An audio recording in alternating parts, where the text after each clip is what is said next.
नमस्कार, आप देखना शुरू कर दिए हैं एग्जाम टूर। मेरे साथ रजनीश सर हैं मिशन 50। और आपसे बता दें सर के द्वारा लगातार शिक्षक अभ्यर्थी के लिए क्लासेस लिया जा रहा है। अब थोड़ा सा NIOS को लेकर चर्चा करेंगे और जो अभी एडमिट कार्ड आ रहा है, क्या क्या समस्या है। अभी आप देखे होइएगा, पेपर में देखे होइएगा, आपको मालूम चला होगा कि कितना प्रतियोगिता एक व्यक्ति में हो सकता है। एक सीट के लिए कितने लोग फाइट करेंगे। और जो ये 2, 4, 5, 10 दिन जो समय है, बहुत सारे लोग के लिए 10 दिन भी समय है, बहुत सारे ऐसे विद्यार्थी हैं जिनके लिए अब 4-5 दिन समय है। उन सभी को लेकर यानी कि प्राथमिक 6 to 8, माध्यमिक, उच्च माध्यमिक सभी पर चर्चा होगा। तो अंत तक देखिए। सर आपका स्वागत है एग्जाम पे। थैंक यू सो मच आपको भी, क्योंकि आप रियल टाइम न्यूज बच्चों के लिए लेकर आते हैं और कभी भी ऐसा न्यूज नहीं लेकर आते हैं जो बच्चों को भ्रमित कर दे। हमेशा बच्चों को भ्रम से बचाने वाला न्यूज लाते हैं। इसके लिए आपको भी ढेर सारा शुभकामनाएं, धन्यवाद। सर आज जिस तरीका से पेपर में दिया गया है, या इससे पहले भी बहुत सारे शिक्षक लोग, हम लोग भी एनालिसिस किए हैं कि एक सीट पर इतना बच्चे फाइट कर रहे हैं। यदि प्राथमिक की बात करें तो इस बार कम है, माध्यमिक, उच्च माध्यमिक, इस तरीके तो क्या रणनीति होना चाहिए जो समय बच रहा है? हाँ बिल्कुल, आपने कहा कि कितने लोग फाइट कर रहे हैं। मैं उस पर अगर बात कर लूं तो प्राथमिक में यानी प्राइमरी में एक सीट के लिए 11 बच्चे फाइट कर रहे हैं। एक सीट पर 11 बच्चे, नहीं 10 को बाहर करेंगे तब उनका सिलेक्शन होगा। उसी तरह से 6 to 8 में 12 बच्चे फाइट कर रहे हैं, यानी वहां पर 11 बच्चे बाहर करना होगा, यानी एक सीट होगा उसमें 12 बच्चे हैं। उसी तरह से माध्यमिक में 8 बच्चे फाइट कर रहे हैं, 8 या 9 मान लीजिए, 9 बच्चे फाइट कर रहे हैं। और उच्चतर माध्यमिक सबसे कम कंपटीशन पिछली बार भी उच्चतर माध्यमिक में ही था। सामान्य बच्चे, बहुत अच्छे जेन्युइन बच्चे नहीं, एकदम जिसको सामान्य नॉलेज भी था, वो भी पिछली बार +2 विद्यालय के लेक्चरर बना है, क्योंकि +2 में लेक्चरर ही कहते हैं। तो वहां पर 2 में 1 का फाइट है। तो सबसे कम फाइट 10+2 में है। 10+2 में सबसे कम फाइट है। यदि कोई अभ्यर्थी का 1 to 5 भी है या 6 to 8, 11-12 भी है, तो विशेष ध्यान 11-12 में। हाँ बिल्कुल, 11-12 अगर उसका है, और 11-12 में सबसे बड़ी बात है कि सबसे लास्ट में एग्जाम है, आप क्वालिफाई भी कर जाता है और टाइम भी उसके लिए काफी बचा है। तो मुझे लगता है कि जिनका 11-12 है, अब विषय पे थोड़ी भी पकड़ है, तो उनको 11-12 पे ज्यादा फोकस करना चाहिए यदि नौकरी पानी है तो। सर जिस तरीका से 11 है, 10 है, 12 है, 8 है, ये सब अलग बात है।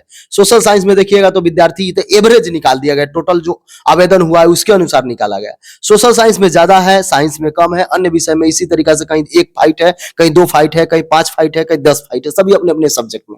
सर लेकिन एक कुशल रणनीति, चूंकि आप जिस तरीका से ऑनलाइन क्लास ले रहे हैं, बच्चे जितना जुड़े हुए हैं, वो अपने अपनी समस्या आपके पास रखते होंगे ऑनलाइन के माध्यम में, या आपके पास कॉल करते होंगे, मैसेज करते हैं, उसमें क्या कुछ कॉमन मिल रहा है, क्या क्या वो लोग बता रहे हैं? देखिए, एक समस्या तो कॉमन जो आ रहा है, मेरे पास डेली कम से कम 100 कॉल आता है।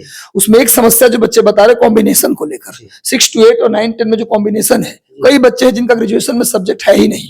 सोशियोलॉजी है, फिलोसफी है, साइकोलॉजी है, हिस्ट्री, ज्योग्राफी, पॉलिटी, इकोनॉमी से है ही नहीं।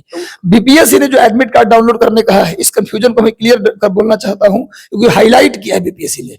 उसने कहा है कि जिनका सोशल साइंस है, जिनका सोशल साइंस में जिन्होंने फॉर्म भरा है, ये नहीं बोला है कि ग्रेजुएशन में आपका एक सब्जेक्ट होना चाहिए, वो नहीं बोला है। उसने कहा कि जिसने सोशल साइंस में फॉर्म भरा है, इन चारों में से कोई 2 विषय रख सकता है, मतलब हिस्ट्री, ज्योग्राफी, पॉलिटी, इकोनॉमी में से, जिसमें से हिस्ट्री, ज्योग्राफी में से 1 रखना अनिवार्य है, और बाकी इकोनॉमी, पॉलिटी में से आप कोई विषय रख सकते हैं। तो ये उसने कहा कि 4 में से कोई 2 रखना है। तो यदि आपका कोई भी विषय ग्रेजुएशन में रहा है, किसी भी विषय से B.Ed किया है, और सोशल साइंस में यदि आपने फॉर्म भरा है, तो 2 कॉम्बिनेशन आपने बनाया है, किसी हिस्ट्री और पॉलिटी, हिस्ट्री और ज्योग्राफी, तो कॉम्बिनेशन आपका सही है और परीक्षा से आप बाहर नहीं होंगे, परीक्षा देंगे, आपका सिलेक्शन भी होगा। इस डाउट को आप दूर कर लीजिए। कॉमर्स वाले थोड़ा सा परेशान है, क्योंकि वो भी सोशल साइंस में ही आते हैं। कॉमर्स वाले विद्यार्थी का कहना है कि यदि मान लीजिए पहला सेक्शन में वो ज्योग्राफी चूज किए, दूसरा में हिस्ट्री कर दिए, तो कोई दिक्कत नहीं। ज्योग्राफी के साथ हिस्ट्री वैसे पिछली बार तो था कि नहीं चुनना है। पिछली बार था कि हिस्ट्री के साथ आप ज्योग्राफी रख सकते हैं, जिनका हिस्ट्री है वो ज्योग्राफी रख सकता है, लेकिन ज्योग्राफी वाला हिस्ट्री नहीं रख सकता, ये था उनका। लेकिन इस बार उस तरह से कुछ, मुझे लगता है एडमिट कार्ड में ऐसा लिखा नहीं है कि हिस्ट्री, एक आगे हिस्ट्री ज्योग्राफी में से कोई एक अनिवार्य है, और ये नहीं बोला है कि हिस्ट्री से ज्योग्राफी नहीं रहेगा। इसके जिन्होंने हिस्ट्री ज्योग्राफी भर दिया उनको भी निश्चिंत रहना होगा। क्योंकि BPSC की चीज मैं बताना चाहता हूँ, पिछले बार जब एग्जाम हुआ तो BPSC ने स्पेशली नोटिस जारी किया और कहा कि कॉम्बिनेशन को लेकर जो लोग डर रहे हैं, मत डरिए, आपने कोई भी 2 विषय का कॉम्बिनेशन बनाया है तो आपका उसके कारण रिजल्ट रद्द नहीं होगा। पिछली बार भी ऐसा हुआ था कि कॉम्बिनेशन बच्चे कुछ का कुछ ले लिए थे और डर रहे थे एग्जाम के बाद कि मेरा कहीं रिजल्ट रद्द हो जाए। तो BPSC ने क्लियर बोला था पिछले बार के एग्जाम में कि आप परीक्षा में जाकर कोई 2 विषय रख लिए हैं, चाहे कोई विषय हो, चाहे ऑनर्स में आपका रहे न रहे, कोई मतलब नहीं, आपने कोई भी कॉम्बिनेशन बनाया तो आपका रिजल्ट हम रोकेंगे नहीं। इसका मतलब आप 2 कॉम्बिनेशन बनाए हैं, परीक्षा देंगे तो इस बार भी आपका रिजल्ट नहीं रुकेगा। इसलिए कॉम्बिनेशन को लेकर टेंशन मत लीजिए, अपनी पढ़ाई को बेहतर तरीके से फोकस कीजिए। सर एक दो प्रश्न अभ्यर्थी कर रहे हैं, जैसे कि उनका फोटो नहीं आ रहा है, किसी अन्य का फोटो आ जा रहा है, कोई महिला है पुरुष का आ जा रहा है, अब किनका गलती है? ये बताया जा रहा है कि जो अपलोड आप करिएगा वहीं आएगा या इससे पहले वेब से जो फोटो लिए। सर इन सारे समस्या का अभी तक कोई समाधान? हाँ, ये सवाल मेरे पास भी आया है। कॉम्बिनेशन के बाद जो दूसरा सबसे बड़ा सवाल यही आया है, अपलोड गलत हो गया। लेकिन इसमें अपलोड में दो तरीके की बात है, बच्चा गलती से अपलोड भी कर दिया है, लेकिन कई बार कई बच्चों ने भी बोला कि सर्वर प्रॉब्लम के कारण मेरा फोटो अपलोड नहीं हो पाया। तो ऐसे में मुझे लगता है कि आयोग ने ऑटोमेटिक ले लिया। तो पिछली बार आयोग ने क्या किया था कि 2 दिन का समय दिया था कि आप जो गलत चीज अपलोड किए हैं उसको आप दोबारा सुधार लीजिए। आयोग ने इतना ही नहीं किया था, परीक्षा के बाद भी दोबारा मौका दिया था, जो जो गलतियां पहले हुई सब सुधार लीजिए। मुझे लगता है कि आयोग फिर से आपको कम से कम एग्जाम के एक दिन 7 एग्जाम है तो मान लीजिए 5 और 6 ये 2 दिन हो सकता है समय आपको दे कि जो गलती हुआ है उसको आप सुधार लीजिए। ये चिंता मत कीजिए, या गलत अपलोड हो भी गया परीक्षा फोटो लेकर कहीं बोले कि आज इस तरीके से बोला जाता है फोटो गलत है तो आप वृक्षक को ले जाकर दे देंगे। हाँ, बिल्कुल ये हो सकता है। यदि 2 दिन का मौका नहीं दिया तो आयोग ये नोटिस जारी करेगा कि अपना 2 फोटो आप लेकर वहां जाए और आधार कार्ड लेके जाए, आप आराम से आपका हो जाएगा। और नहीं भी होगा तो मुझे लगा कि पिछली बार क्या हुआ था कि आयोग परीक्षा के बाद रिजल्ट से पहले भी सुधारने का मौका दिया था। इसलिए बिल्कुल इन अपलोड को लेकर, कॉम्बिनेशन को लेकर कोई भी गलती टेंशन ना ले, आयोग मौका देगी। लेकिन जब मौका मिले तो उस समय सुधार कर लीजिएगा और बिना टेंशन लिए इन अपलोड के बारे में चिंता करके दिन भर बच्चे पढ़ाई नहीं कर पा रहे हैं। नोटिस आएगा देखिएगा। हाँ, पढ़ाई करना छोड़ दिए हैं बच्चे टेंशन में कि अब तो गलत फोटो अपलोड हो गया, कॉम्बिनेशन गलत हो गया, क्या करें। बिल्कुल कुछ नहीं हुआ है, आप एग्जाम दीजिए टेंशन फ्री होकर। बाद में आयोग आपको मौका देगी, पहले नहीं देगी तो परीक्षा के बाद भी देगी, लेकिन मौका मिलेगा। बिल्कुल टेंशन होकर पढ़ाई करना है। सर एक समस्या ये आ रहा है, बहुत सारे विद्यार्थी बता रहे हैं, लेकिन मैं इस पर साइबर कैफे वाले से भी चर्चा की तो बोले ऐसा नहीं हो रहा है, लेकिन विद्यार्थी बता रहे हैं कि अब सर्वर का समस्या है कि क्या है। एक सब्जेक्ट अभी मान लीजिए ज्योग्राफी चुने या हिस्ट्री चुने, दोनों में फील हो जा रहा है, दोनों पेपर 1 पेपर 2 में हो जा रहा है। ऐसा भी कुछ कॉल आया? हाँ, मेरे पास कॉल आया है, इसका भी एक कॉल आया है कि हिस्ट्री दोनों में भरा गया, अब क्या करें। पर उसने ये नहीं कहा सर्वर की गलती की कारण, उसने कहा खुद ही कि मैं हिस्ट्री भर ही दिया दोनों में। सर्वर की गलती से नहीं हुआ, ये बच्चे की गलती से हुआ है। तो दोनों भर दिए, तो यहाँ पर थोड़ी सी प्रॉब्लम है। अब आयोग यदि सुधारने का मौका देगा तो तभी होगा, नहीं तो वहां पर जाकर के फिर मुझे लगता है एग्जाम में तो 2 कॉम्बिनेशन बनाना होगा, एग्जाम में 2 कॉम्बिनेशन रखना होगा। और 2 कॉम्बिनेशन कैसे हो पाएगा? वहां जाएंगे तो दोनों में आप हिस्ट्री भर चुके हैं, तो ऐसे में प्रॉब्लम तो है गुरु। लेकिन अब देखिए अगर सुधारने का मौका मिलता है, अब आयोग के नोटिस का वेट कीजिए थोड़ा। सर अब समय कम है, जिसके पास समय 11-12 वाले के लिए है, कुछ लोगों के लिए है, लेकिन प्राथमिक के लिए नहीं दिखाई दे रहा है। 6 to 8 वाले कम समय है, अब क्या करे? कोई ऐसा अचूक मंत्र जो 2-4 बिंदु पर बच्चे ध्यान दे, 2-3-4-10 टॉपिक पढ़ लें, कुछ अंक बढ़ जाए। सर आपको देखिए अब तो नया पढ़ना छोड़ देना चाहिए। सबसे पहली बात कि जो आपने पुराना पढ़ा है उसी का बार बार रिवाइज कीजिए। नया बुक अब मार्केट से जाके मत खरीदिए, क्योंकि कई ऐसे सलाहकार मिलेंगे जो बोलेंगे कि मार्केट में एक एटम बम आया है, उसको खरीद लीजिए, या कुछ ऐसा कुछ खरीद लीजिए। एटम बम वो आता है कुछ चुटका टाइप का। बिल्कुल उन गुरुओं से दूर रहें जो नया पढ़ने की सलाह देते हैं। जितना आपने पढ़ा है, चाहे एमसीक्यू हो या किताब हो, जितना आपने पढ़ा उसको बार बार रिवाइज कीजिए, पहला काम ये। लेकिन फोकस करने की बात जहां तक आप कह रहे हैं, तो फोकस बच्चे करें सोशल साइंस वाले, स्पेशली हिस्ट्री में भी, मॉडर्न हिस्ट्री पे ज्यादा फोकस करें। मॉडर्न में भी 1800 से लेके 1947 तक का इतिहास, धार्मिक सामाजिक सुधार आंदोलन से लेकर कांग्रेस, 57 की क्रांति, गवर्नर, नागरिक आंदोलन और क्रांतिकारी आंदोलन, पेपर और मैगजीन्स, और बुक्स कुछ आया है स्वतंत्रता आंदोलन, उसको यदि मॉडर्न हिस्ट्री में इसको फोकस कर लेते हैं तो आपको जितने प्रश्न आएंगे हाँ हो जाएगा। पॉलिटी में स्पेशली आप संसद चैप्टर को स्पेशली पढ़ें, क्योंकि पॉलिटी में अगर 10 सवाल आएगा तो 5 सवाल संसद से ही रहता है। तो पार्लियामेंट वाले चैप्टर को अच्छे से करें। Fundamental right, fundamental duties, DPSP, संवैधानिक बॉडी में केवल इतना करना है कि उनका कार्यकाल कितना है और उनकी नियुक्ति कौन करता है, रिटायरमेंट का एज कितना होता है, ये चीज करना है इंपॉर्टेंट।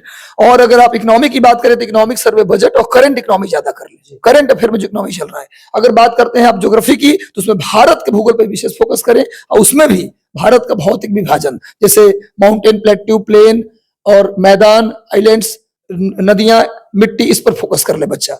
और अगर साइंस की बात करें तो बायो के क्वेश्चन ज्यादा आते हैं साइंस में, तो बायोलॉजी में आप मेनली आप डिजीज वाला चैप्टर स्पेशली पढ़ ले, हार्मोन्स के चैप्टर पढ़ ले, सेलर टिश्यूज पढ़ ले, तो आपको ज्यादातर प्रश्न वहीं से आते हैं। फिजिक्स और केमिस्ट्री में खास करके किसका केमिकल नाम क्या है, उसका जो है कमर्शियल नाम क्या है, उसका यूज क्या है, किस केमिकल का क्या यूज है, ये ज्यादा, जैसे मान लीजिए धोने वाला सोडा का फॉर्मूला क्या है, इस तरीके से पूछ लेता है। तो केमिस्ट्री के अंतर्गत आप प्रैक्टिकल केमिस्ट्री ज्यादा पढ़े, जो डेली यूज का केमिस्ट्री उसको ज्यादा पढ़े।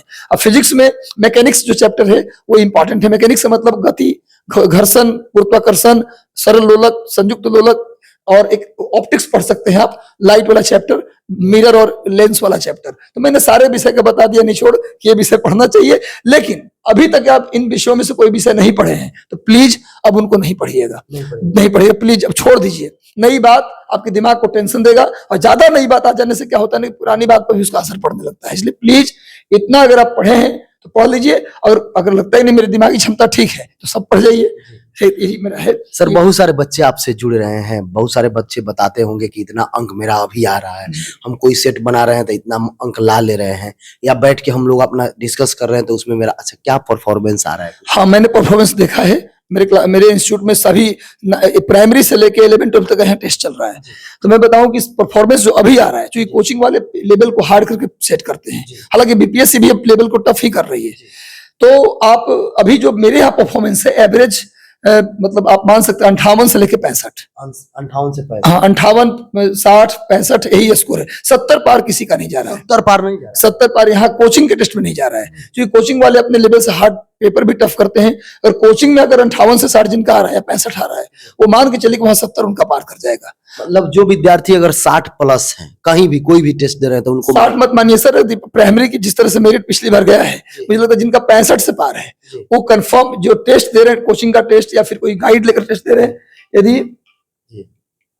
यदि उनका 65 से पार स्कोर है तो अपना कंफर्म माने कि उनका रिजल्ट हो रहा है। लेकिन 60 के पार वाले भी निराश न हो, उनका भी रिजल्ट होगा। क्योंकि आरक्षण, मैं जनरल की बात कर रहा हूं, मैं आरक्षण कोटि की बात नहीं कर रहा। इस बार 75% रिजर्वेशन भी है, उसका भी असर होगा। यदि आप किसी कैटेगरी में हैं तो उसका लाभ इस बार बहुत बड़ा मिलने वाला है, क्योंकि जो प्रोसेसिंग वैकेंसी है उसमें भी उसका यूज होगा। तो जनरल वाले के लिए सर NIOS के जो अभ्यर्थी हैं, बहुत सारे जो नोटिस भी आया एडमिट कार्ड के लिए, तो उसमें साफ लिखा गया है 17 से पूर्व। बहुत सारे विद्यार्थी हतोत्साहित हैं। इससे पहले हर एक बार देखे होइएगा, जब भी वैकेंसी नजदीक आती है, एग्जाम समय पर होने वो लगता है, तब कुछ ना कुछ सुप्रीम कोर्ट से सर फैसला आ जाता है। उन अभ्यर्थी को आप क्या समझाएंगे? तो सबसे पहले तो सुप्रीम कोर्ट के फैसले का हम सम्मान करते हैं। देखिए, सुप्रीम कोर्ट ने अभी जो किया है, NIOS के DLED की डिग्री को ही रद्द कर दिया है। जिस डिग्री पर लोगों की नौकरी हुई है या नौकरी होगी आगे, उस डिग्री को ही रद्द कर दिया। जैसे पिछली बार बीएड में सीटेट 1 को ही रद्द कर दिया था, तो बीएड वाले प्राइमरी से बाहर हो गए। तो जिस डिग्री के बेस पे आपकी नौकरी होने वही रद्द हो गया। तो मानिए अभी सुप्रीम कोर्ट के आदेश के अनुसार तो उनकी नौकरी नहीं है। जो 17 के बाद नौकरी 2019 में छठा फेज हो या TRE 1 हो, नौकरी खत्म है। लेकिन संभावनाएं हैं, अभी भी कुछ ऐसा नहीं है। यदि सरकार, NCT और बिहार सरकार सुप्रीम कोर्ट में जाती है, सेल्फ पिटीशन दायर करती है और ये कहती है कि सर मैंने ज्वाइन करा दिया लोगों को, और हम इनको अगर आप चाहते हैं कि ट्रेन टीचर ही बहाल हो तो इनको हम 2 साल का पे विदाउट करके हम इनका ट्रेनिंग करवा देंगे सर, पर इनकी नौकरी मत जाए। इसके लिए कुछ SLP डालती है और रिक्वेस्ट करती है सुप्रीम कोर्ट से। तो माननीय सुप्रीम कोर्ट का कोई आदेश आता है तो नौकरी इनकी बच सकती है। तो संभावनाओं से इनकार नहीं कर सकते, इसलिए विद्यार्थी तो उत्साहित न हो। संभावनाएं हैं, सरकार ये कर सकते हैं। फैसला ये हो सकता है कि NIOS मान लीजिए कि DLED रद्द है, तो एक काम करे सरकार कि भाई 2 साल, जैसे पिछली बार 2014 या 13 वैकेंसी हुआ था, 2 साल की ट्रेनिंग करवा दिया था, वैसे ही सरकार अपने अंदर रख के ट्रेनिंग करवा दे जिनके रिजल्ट हो गया, और उसके बाद उनकी ज्वाइनिंग करा दे, तो ये कहीं ना कहीं रास्ता निकल सकता है। तो मतलब सर, ये जो KVS में तो साफ तौर पर नोटिस देकर हटा दिया, 26 व्यक्ति 97 में से थे, तो उनको बोला कि नहीं ज्वाइन कर सकते। जो ज्वाइन कर रहे हैं उनके लिए थोड़ा सा अभी राहत का, हाँ थोड़ा सा राहत है, और आशा रखें ज्यादा मेहनत। हाँ, जनरल आप मान के चलिए 65 पार है तभी आप सिलेक्ट होंगे। यदि आप सेट में 65 ला रहे हैं तभी सिलेक्ट होंगे। जो भी अभ्यर्थी थे, एक एक चीज पर, एक एक बिंदु पर जो आपका लगातार क्वायरीज था, रजनीश सर से मैं चर्चा किया। इसके बावजूद भी किसी भी प्रकार का समस्या हो, लगे कि कहीं कोई दिक्कत हो, तो फिर से आप कमेंट बॉक्स में जरूर कमेंट कीजिएगा। सर से मैं मिलूंगा और इस पर पुनः चर्चा करूंगा। सर, समय देने के लिए बहुत बहुत धन्यवाद। सर आपको भी धन्यवाद, क्योंकि हम तो यही रहते हैं, दिन भर बच्चों को गाइड करना ही काम है, घंटों गाइड करते हैं। जो 12 मिनट 15 मिनट का जो समय लेकर आप पहुंचते हैं टीचर के पास, ये बहुत बड़ा काम कर रहे हैं बच्चों के लिए आप। इसके लिए हमेशा आप काम करते रहिए। हमारी शुभकामनाएं है। धन्यवाद आप।